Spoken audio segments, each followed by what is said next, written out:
Thanks for joining us on another edition of You're Included, the unique interview series devoted to practical implications of Trinitarian theology in today's complex world. Visiting today is Dr. Andrew Root, Assistant Professor of Youth and Family Ministry at Luther Seminary in St. Paul, Minnesota. Dr. Root is author of Revisiting Relational Youth Ministry, From a Strategy of Influence to a Theology of Incarnation, and Relationships Unfiltered. Thanks for joining us again. Getting back to the difference between place sharing and influencing, and we were talking about what it looks like to place share with a young person, or even with others who are adults. Yeah. How does that look from the perspective of, if let's say you're not a youth worker, but you're a member of the church. How you want to have a decent relationship with young people in the church. What do you do? Yeah, and I think we tend to overthink it.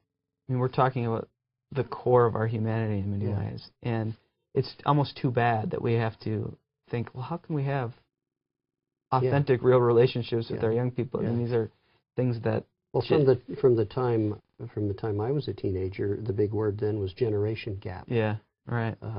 Right. It was clear that there was a barrier between the adult world and the teen world, and no one knew quite how to bridge that. Yeah, I mean, I think we do overthink it, and I think in many ways, you ask the question, if you're a member of a congregation and you want to be in relationship with young people, what does that look like? What does it mean? This may sound oversimplistic, but it's being yourself with them. And that means inviting them into our lives. And usually what we think the objective of our ministries, our relational ministry is we usually think it's our goal is to get the young person to open up to us. So often we carpet bomb them with questions. So, tell me, how's school? How's home? How's reading your Bible going? Who are you dating? And we just keep on asking these questions. And of course, if you spent any time with a 15-year-old boy, you get one answer, maybe two, which is a yes or no and a grunt. I mean, that's about the best that you can get.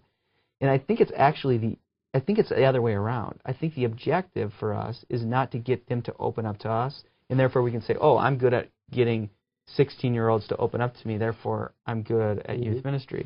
The objective is the other way. I think the goal is for us to open our lives up to them, to invite them to come near to us and watch as we live our lives. Watch as we struggle with having to bury one of our parents or raising our own children. And I hope we can talk a little bit about it. I think there's boundaries within that. And I don't mean being radically open so you have no freedom in the midst of that. But I think it is saying, come close to me, live near to me, hear my story, and let me hear yours. But usually we think it's the other way around. Your job as the volunteer or as a paid youth worker is to get the kids to open up and to share something. I think there's real power when we'll open our lives up to young people. And it's no wonder we see so many young people leaving the church after high school graduation and not coming back ever, or coming back in their late 30s, because they've never really experienced an adult living out their faith. They've never really experienced a faith community living out its faith. They've experienced a youth ministry, and they've experienced volunteers who are trying to be volunteers, trying to be youth ministry people, and not human beings in their frailty, in their suffering, in their joy, seeking God within great doubt and great hope.